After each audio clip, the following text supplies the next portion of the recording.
You're listening to the Hustled Up Podcast. We're Holly and Laura, besties since birth, cleaning business owners, multi-passionate doers, and founders of the Hustle Haven, a modern business education and networking collective built for fellow entrepreneurs who crave growth, support, and real connection. Now, we're your go-to girlies for the real side of entrepreneurship. We're covering wins, fails, and the messy middle. So come on in and let's talk branding, booking, burnout, and everything in between. If you're in serious need of tips, tea, total transformation, and that let's freaking go energy, you're in the right place. Grab your earbuds, turn up the volume, and let's hustle up.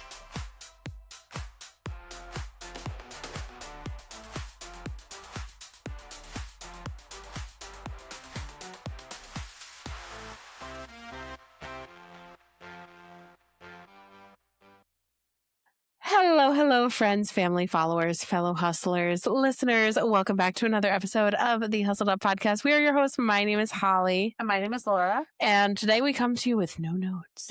No notes. Empty hands. Empty-handed, because honestly, our motivation is low. And you guys know we've done a million episodes, or at least it feels like a million episodes. 500,000 episodes. 151. About mindset and feeling being in a plateau, losing motivation, all these things. And we were like, we can't do that again. But when our own motivation is down, it's hard to come up with a tactical lesson, right? So we were kind of like, okay, we just want to riff today. We just want to chit chat. And I feel like what we have chosen to do today is going to be such a good, also vent session. Mm-hmm. Which is truly what I need, so bad. So I'm going to vent so hard today, guys. You are not ready for it. But we're going to talk about lessons we've learned the hard way. And we've told you guys a lot of lessons we've learned, but we're going to do a rapid fire, lessons we've learned the hard way, and just tell you some short stories about things we've done that we will never do again, or just things we learned along the way that were painful. And so so that's what we're going to talk about today. We're not going to be super what's the word, tactical. Resourceful. I was going to say bubbly. Oh, bubbly. Because I'm so tired, guys. Today was such a crazy day, from start to finish. It's one of those days where it just beat me down.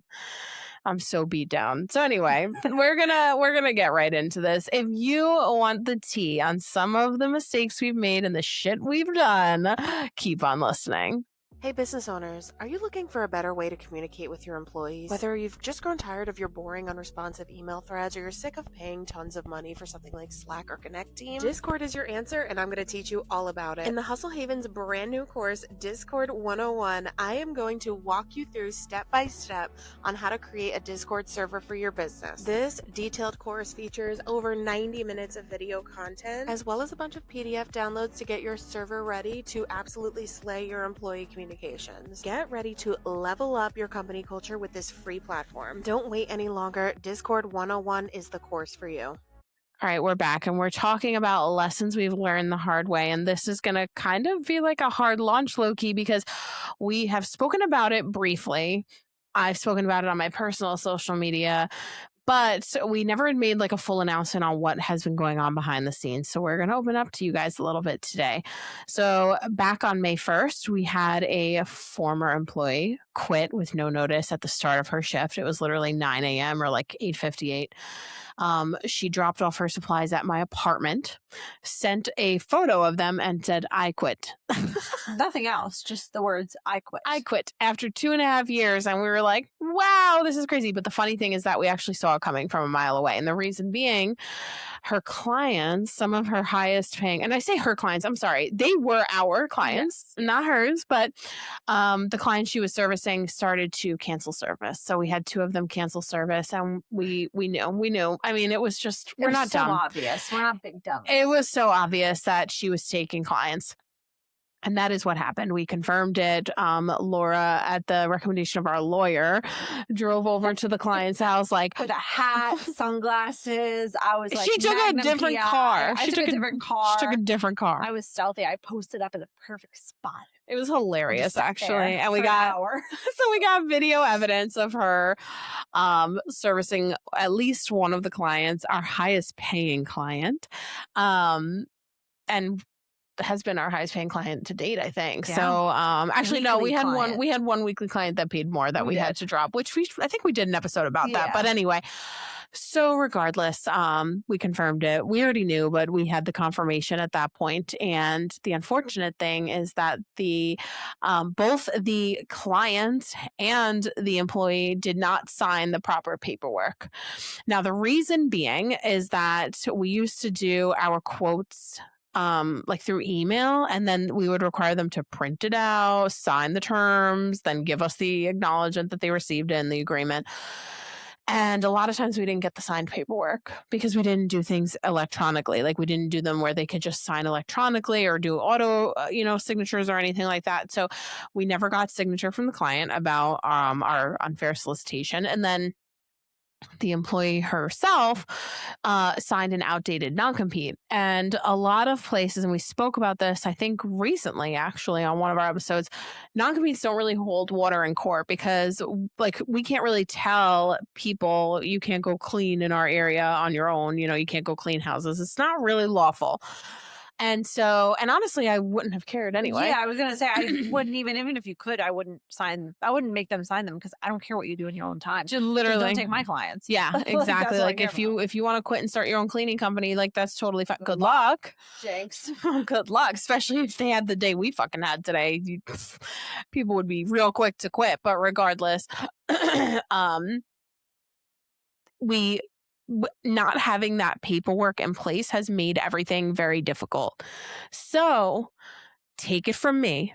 Biggest lesson we have learned the hard way. We have lost, with the whole situation happening, about 35 grand in annual recurring revenue was stolen. And we lost another about 15-ish grand, I believe it was, in annual recurring revenue just because of her leaving. But so we lost about 50 grand in revenue. Like, it's crazy. So not having the paperwork in place like this, not having signatures, is a huge deal. So one of the lessons I learned the hard way for me is to make sure, A, that you have a terms of service and an unfair solicitation that your clients sign. Then make sure you have a detailed employee handbook and a non-solicitation agreement that your employees sign on day one of employment. This is how you protect yourself, because everybody thinks, oh, it's not going to happen to me. I hire the best of the best. Right? I hire the most amazing people. We are such fun bosses. We're so good. We treat them so well. They get paid well. They do things like this, that, and the third. At the end of the day, you just don't know what is going on behind closed doors, and someone can flip on you like that. Yeah. I mean, really, they can just flip. Don't think that you can trust everybody wholeheartedly. Now, I put trust into my staff. I really do. But you have to make sure there are layers of protection at every stage and in every season and in every component of your business. Yeah, it's 100% true. And don't trust you at the end of the day, when it comes to business and when it comes to money, you can't trust anybody. So I don't care how long that employee has been with you, make them sign the damn paperwork. Yeah. 100%. Yeah. So yeah, that's what's been going on over here. That was a tough one. And it's something, we dealt with. And it obviously, May was a really hard month for us. It was I'm actually surprised we showed up as much as we did, like, on the show and everything, because it was really hard. And it's heartbreaking, it's emotional. I mean, we establish emotional connections with our employees. So to have been treated like that, and for that to have happened, to have literally been stolen from, it's painful and it hurts. And I think a lot of people also don't realize it was also equally hard because not only did she just steal clients, but she actually stole money from us. I mean, it's not like, oh, they stole money from this big bad business. No, you took money directly from me, from my livelihood in my pockets. You messed with me, and that hurts. I did nothing but treat you well. So yeah, it's more than just about the money, to be honest, because like how you said, and this was an employee that at least I thought, that we had a really good relationship with. So a lot of people, because we were upfront with our staff, we told our staff without so many details what was going on because they technically stole from her too. Those high paying clients could have went to our staff if she did want to up and quit. And I bet a lot of them were thinking, oh, this must have been a long time coming or something like that. No. No. While we did have a feeling it was happening, at the end of the day, I was mostly blindsided by the situation Yeah. that she was. It became painfully obvious within like the last week or two of her Yeah. employment. But other than that, it was pretty surprising. Yeah, very surprising. So that's what's been going on with us. So let's dive into a funnier one, I would say, a more fun, lighthearted one. We've said this before on the podcast, but I'm going to say it again because it's an important lesson. Do not tell your employees, we're friends, we're a family. It's the Tour family. We're like friends. No, stupid, toxic. Don't do it. Ask me why I know not to do it. Well, and again, I think we've told the story, but again, I'm going to tell it again. Well, Holly and I back in the day, again, and I think a part of it is because of our lovely, bubbly personalities, is that we really do see our employees as friends. Like, I want to have a relationship with them. And when I say don't be friends with them, I'm not saying you can't talk to them, you can't be there for them when they're going through tough situations, but there's a line that you have to be really careful not to cross. And I think telling an employee you're my friend is crossing that line. But back in the day, Holly and I wanted to be the cool bosses. So we literally used to tell our employees that we were friends. And there was one employee that we had this disagreement with, and he threw it back in our face.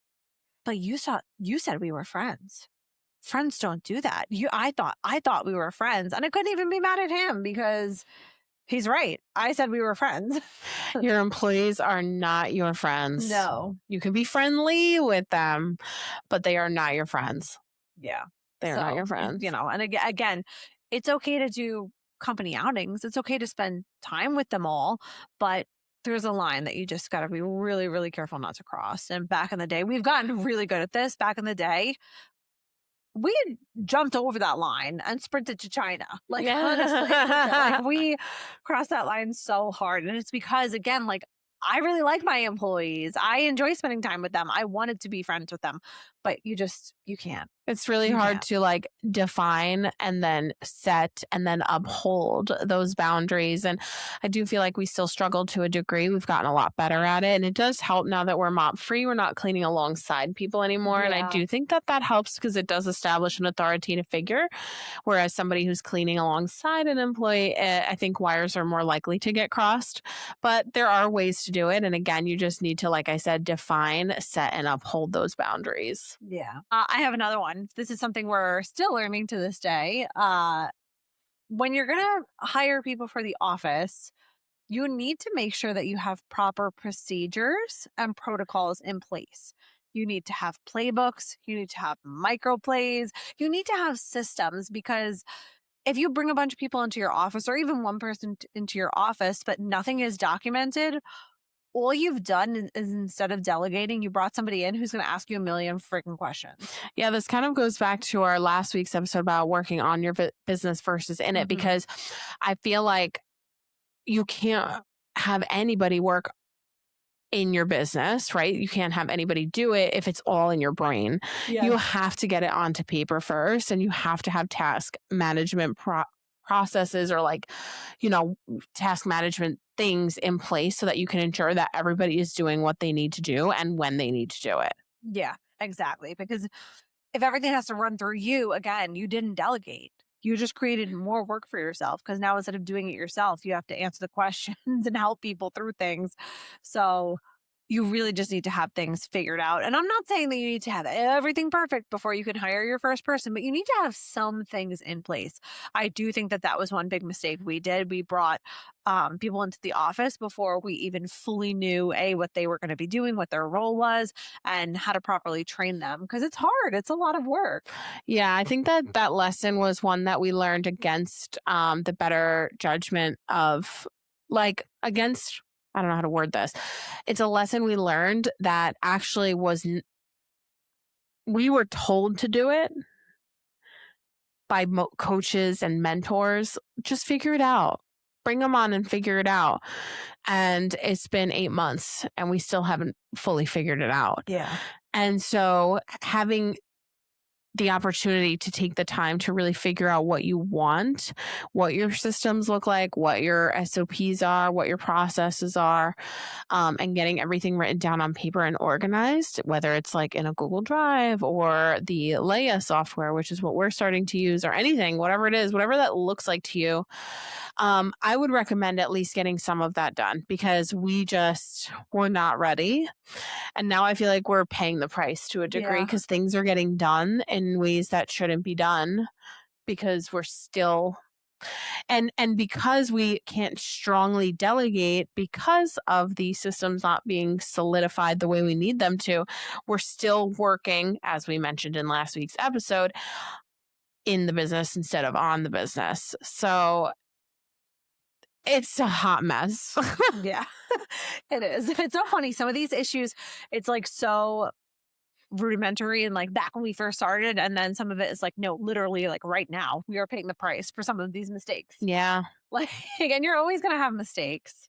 Yeah, you are. You're always going to be making mistakes you're going to pay for. Yeah, if anything, I would hope that this episode, even though it was like kind of a short one and we just gave only a few examples, I would hope that this episode, if you're going to take anything away, is that you're going to deal with shit at every stage of your business. So it might be something like really silly, in the beginning, like calling your employees friend. Or it could be something so big that you end up losing $50,000 in annual recurring revenue. Like these are things that you and sometimes the lessons are expensive. That was an expensive lesson. And so you're going to feel this at every stage in your business and it's going to suck. And I'm hoping that some of these things may be lessons that you can avoid down the line. Like, I would hope that you have never had an employee steal from you. I would hope that you have never had an employee blow up on you for, because they thought you were friends or whatever, like any of these things. But at the end of the day, just be prepared, be proactive. I mean, if there's going to be like a theme here, it's that you need to be proactive as a business owner because otherwise there are lots of lessons you are going to learn the hard way.